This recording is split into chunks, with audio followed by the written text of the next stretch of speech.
1927. Southeast Iraq.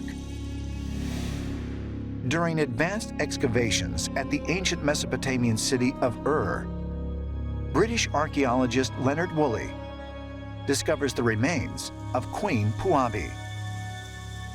According to reports, the queen is found with an unusually large skull, similar to that possessed by some Egyptian pharaohs and mummies in Peru.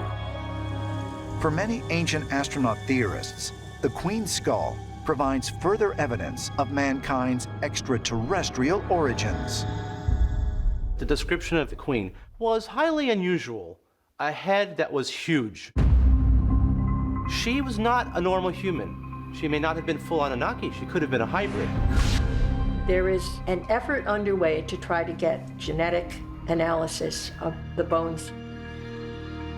There are characteristics that allude to Anunnaki genes. This is what the Anunnaki supposedly look like, with these cone head type skulls. So we would naturally think that she is one of the original Anunnaki, or certainly extraterrestrial human hybrid. What's of interest of Queen Pu-Abi is that she's a first dynasty queen and/or priestess. So the fact that she's first dynasty means that she's very close to the reign of the Anunnaki. This puts her in a very unique position because she really holds the key. She might be the evidence to suggest whether or not the ancient Anunnaki were physically real, and that specifically the Anunnaki interbred. But if the unusual skulls found in Mesopotamia and elsewhere are really evidence of the Anunnaki's reign on Earth, might the legends about them descending from the sky also be true? And if so, might the same be said for other legends that describe similar beings found in ancient texts all over the world? Angels. The flying serpents of Central America. The star people of the Anasazi. The notion that otherworldly beings came to Earth from the heavens is one of the most common themes in ancient mythology and religion. Could the stories really have a basis in truth? If we go back and look into ancient history, we find stories that sound very, very similar. They're sort of all-powerful, magical, superior entities, and they come from above. When you go into mythology, when you go into the Star People tales, when you go into the Anunnaki, it is the sameness, the similarity around the planet that makes you say something has to be responsible for the same dreams, the same mythology, the same idea that life came from the stars. All across the world, we find stories of otherworldly or extraterrestrial beings coming to Earth and influencing humanity. This raises a question. Are there different races of beings coming from the stars and influencing all these cultures? Or is it possible that in fact it's one race of beings, the Anunnaki, who influenced all of these cultures and they told the story of the same beings? Paracas skull, number 44. Discovered in 2012, it has a weight of 2.8 pounds, 25% heavier than the average adult male skull. It has a cranial capacity of 1,500 cubic centimeters, 20% greater than normal. And it is missing a sagittal suture, the connective tissue joint found between the parietal bones in all human skulls. This is just one of hundreds of strange, misshapen skulls that have been found on the southern coast of Peru, dating back to 1927. It was at this time that archaeologist Julio Teo first excavated a massive burial complex, thought to have been built by the Paracas people who lived in the region from 800 BC to 100 BC. Julio Citeo was the father of Peruvian archaeology. And in the 1920s, he discovered mummy bundles, and in each mummy bundle was a person with an elongated skull. They were buried in family mausoleums, in some cases as deep as 30 feet into the bedrock. Mainstream archaeologists say the elongation is most likely the result of head binding, which involves wrapping the heads of infants while their skulls are still soft in order to change the shape. It is a practice found in numerous cultures throughout the world that dates back thousands of years. But why would people desire to elongate the heads of their children? Ancient astronaut theorists suggest that head binding originated with primitive humans who were attempting to imitate the appearance of extraterrestrial visitors. But according to researcher Brian Forster, the assistant director of the Paracas History Museum, head binding would not account for the other anomalies that the Paracas skulls exhibit. About 5% of the elongated skulls that we find in Paracas are so complex in shape and size that it's hard to believe that they're the result of any form of cranial deformation or head binding.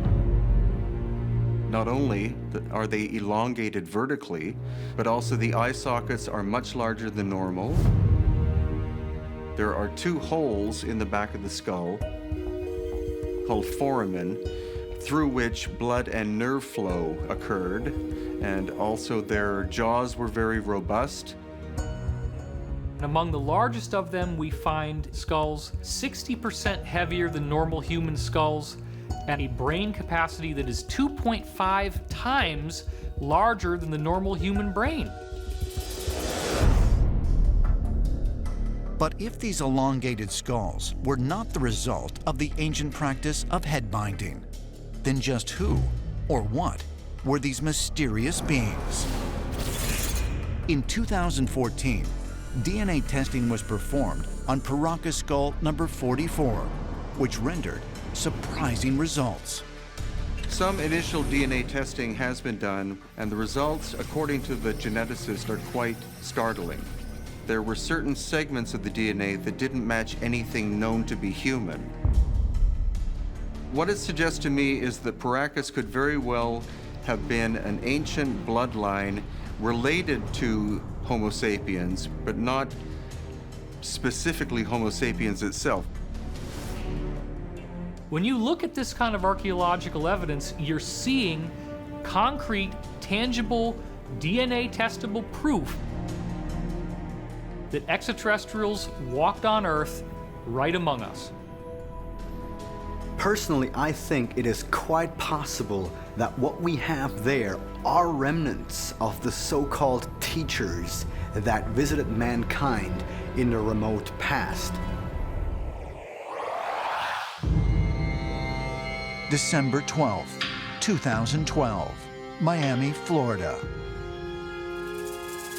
Just days before the Mayan calendar is set to end, hundreds converge here at the Miami Circle, an archaeological site that was once a sacred center for the Native American Tequesta tribe.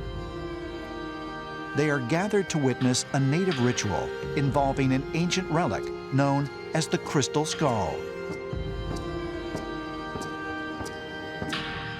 Similar events centered around these mysterious crystal artifacts continue to draw large crowds. But why? What is it about the crystal skulls that has fascinated mankind for centuries? Part of the lore or prophecy of the crystal skulls is that at certain times of strife or perhaps impending catastrophe, people will be able to use the power of the skull to forestall that cataclysm. Maybe events like we see throughout the world at specific dates are times when these skulls can be brought back together and their power can be amplified. And according to the legend, the skulls are containers of great knowledge, great wisdom, information, common to all of these legends is that these crystal skulls are something particularly special, and actually, they believe, very important to humanity.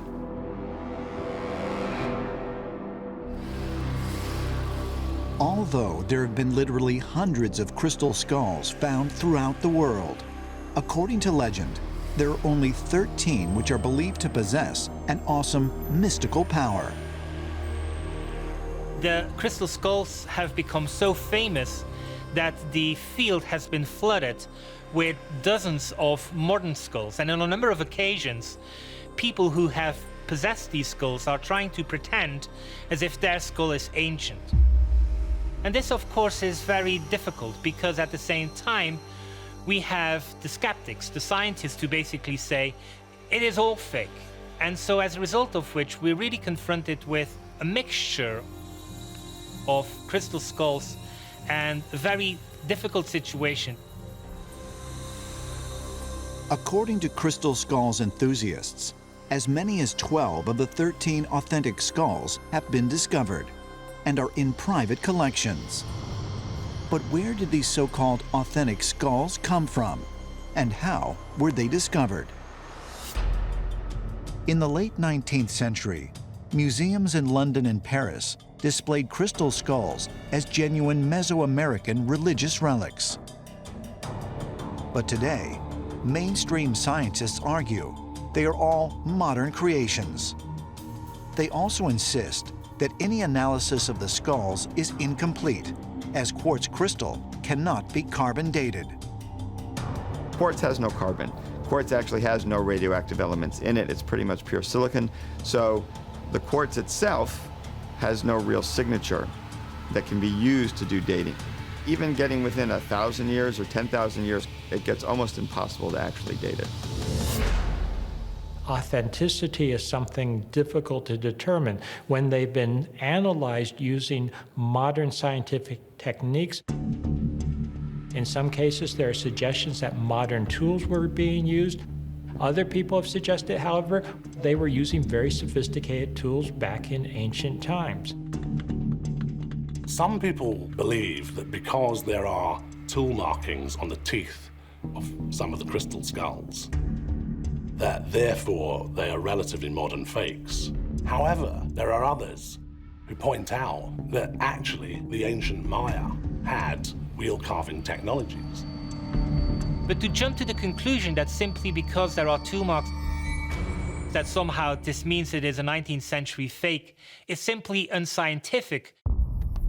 Like crystal skulls enthusiasts, many ancient astronaut theorists believe that the 12 known ancient quartz skulls do, in fact, have ancient origins, and believe they may possess a great, perhaps even otherworldly power, one that has yet to be fully revealed. There is something definitely ancient about these skulls, and they're not modern carvings. There are suggestions that these skulls may have been from a non-human source.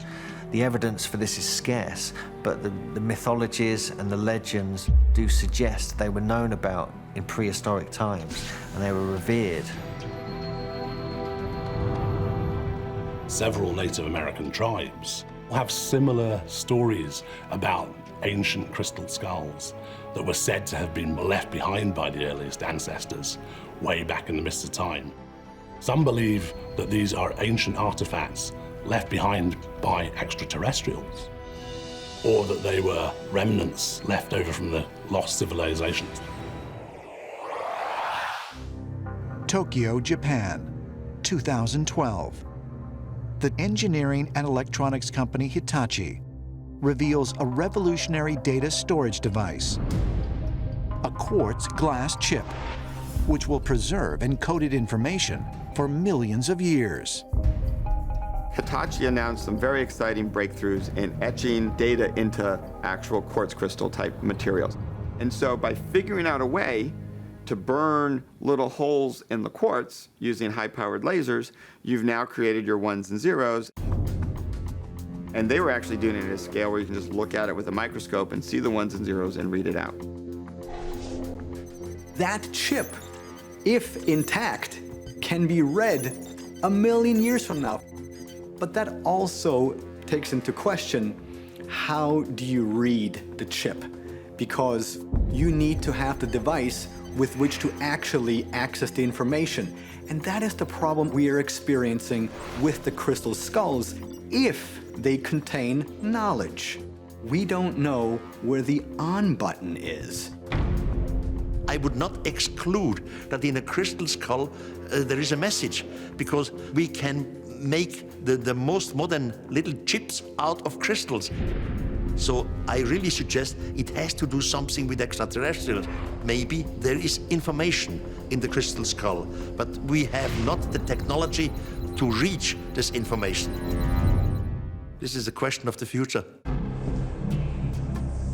Modern science has researched and explored the use of quartz crystal in cutting-edge technology and communication. But some ancient astronaut theorists believe that there is evidence that the ancients also recognized the potential of this uniquely conductive mineral. Quartz is said to be able to hold power, to be able to absorb energy.